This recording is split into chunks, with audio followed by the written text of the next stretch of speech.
ముందు నుంచే అనౌన్స్ చేసినట్లు American president Donald Trump April 2వ తారీఖున భారీ టారిఫ్లు అనౌన్స్ చేశారు. ఇప్పటి వరకు కూడా అంటే గత 3 నెలలుగా దేశాల మీద ఇండివిజువల్గా కంట్రీస్ మీద ఇండివిజువల్గా సెక్టర్స్ మీద ఆయన మాట్లాడారు, టారిఫ్స్ అనౌన్స్ చేశారు. అంటే మెక్సికో గురించి, కెనడా గురించి, చైనా గురించి, యూరోపియన్ యూనియన్ గురించి ఈ విధంగా విడివిడిగా మాట్లాడారు.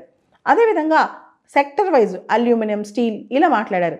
కానీ ఈసారి మాత్రం దాదాపు 180 దేశాల మీద టారిఫ్స్ విధించారన్నమాట. ఇప్పటి నుంచి అమెరికాకి ఎవరు ఏ ప్రోడక్ట్ అమ్మినా, అమెరికా ఏ ప్రోడక్ట్ ఇంపోర్ట్ చేసుకున్నా మినిమం 10% టారిఫ్స్ కట్టాల్సిందే. మినిమం టు మినిమం 10% ఉంది. 10% నుంచి 49% వరకు ఈ టారిఫ్లు రేంజ్ ఉందన్నమాట. అంటే అర్థం చేసుకోండి, భారీగా టారిఫ్స్ పెంచారు. ఆయన స్పీచ్లో ఏమన్నారు తెలుసా? ఇది America liberation day, America is reborn, America తిరిగి పుట్టిందని చెప్పి ఆయన ప్రకటించారు. ఇప్పటి వరకు కొన్ని దశాబ్దాలుగా అమెరికాను దోచుకున్నారు, అమెరికాను లూట్ చేశారు, అమెరికాని ప్లండర్ చేశారు. అది శత్రులా మిత్రులా పక్కన పెడితే అందరూ అమెరికాను దోచేసుకున్నారని చెప్పారు. ఈరోజు చరిత్రలో మిగిలిపోద్ది. అమెరికన్ ఇండస్ట్రీ తిరిగి పుట్టినరోజు ఇది. ఎందుకంటే అమెరికా తన డెస్టినీ మళ్ళీ రీక్లెయిమ్ చేసుకుంటుందని చెప్పారు. మనకు తెలిసిన కథనాల ప్రకారం ఆయనకి చాలా బాధ కలిగింది. దానికి ప్రధానమైన కారణం అమెరికా ప్రపంచ దేశాల్లో ట్రేడ్ డెఫిసిట్, అంటే అమెరికా అమ్మేది తక్కువ, కొనుక్కునేది ఎక్కువ అనమాట. దాదాపు 1.2 ట్రిలియన్ ట్రేడ్ డెఫిసిట్ అమెరికాకు ఉంది. దీన్ని తగ్గించడానికి ఆయన ప్రయత్నం అనమాట. వరల్డ్లోనే అతి ఎక్కువగా ట్రేడ్ డెఫిసిట్ ఉన్న దేశం అమెరికా. ఇంత లార్జెస్ట్ ట్రేడ్ డెఫిసిట్ ఏ దేశానికి లేదు. $1.2 ట్రిలియన్ ట్రేడ్ డెఫిసిట్ అంటే అర్థం చేసుకోండి. అమెరికా విధించిన ఈ టారిఫ్స్ వల్ల దాదాపు $600 నుంచి $700 బిలియన్ వరకు ట్రేడ్ డెఫిసిట్ తగ్గుద్దని అంచనా వేస్తున్నారు. ఈరోజు సడన్గా మార్కెట్స్లో చాలా వాలటిలిటీ వచ్చింది.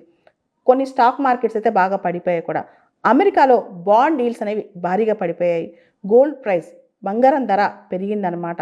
ముఖ్యంగా gold is a safe bet అనుకున్నారేమో, చాలామంది ఇప్పుడు గోల్డ్ మీద ఇన్వెస్ట్మెంట్ స్టార్ట్ చేశారు. ఇది ఇన్ఫ్లేషన్ దారి తీయొచ్చు అనుకుంటున్నారు, రెసిషన్ వచ్చే అవకాశం ఉందని కూడా అంటున్నారనమాట.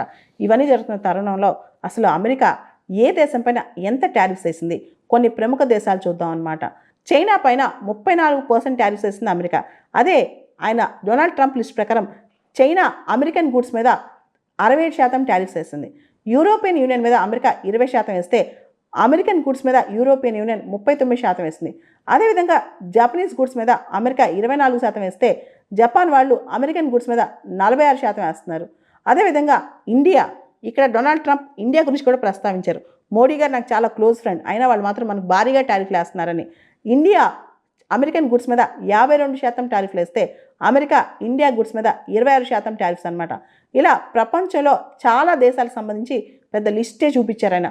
ఇన్ని రోజులు అమెరికన్ మమ్మల్ని ఎంత టారిఫ్స్ చేశారు, మమ్మల్ని ఎంత ఇబ్బంది పెట్టారు, ఇది చాలా అన్ఫేర్ కదా, అందుకే నేను ఇలా ఇప్పుడు రిటాలియేటరీ టారిఫ్స్ వేస్తున్నానని చెప్పి అమెరికా గట్టిగా చెప్పిందనమాట.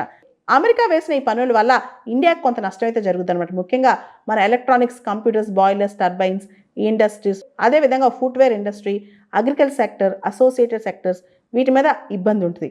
అయితే మన కొన్నికి ఎగ్జామ్షన్స్ కూడా ఇచ్చారనమాట. ముఖ్యంగా మన ఫార్మా సెక్టర్కి, మన సెమీ కండక్టర్స్ మనం ఏదైతే దానికి సంబంధించిన పార్ట్స్ ఏమైనా అమ్మితే వాటికి ఇలా ఇచ్చారనమాట. ఇక్కడ చూస్తే కొంత బెనిఫిట్ కనిపించింది. ఓవరాల్గా ఇండియాకి కాస్త నష్టమే ఎక్కువ కనిపిస్తుంది, కానీ అంత భారీ ఎత్తున నష్టం అయితే లేదనమాట.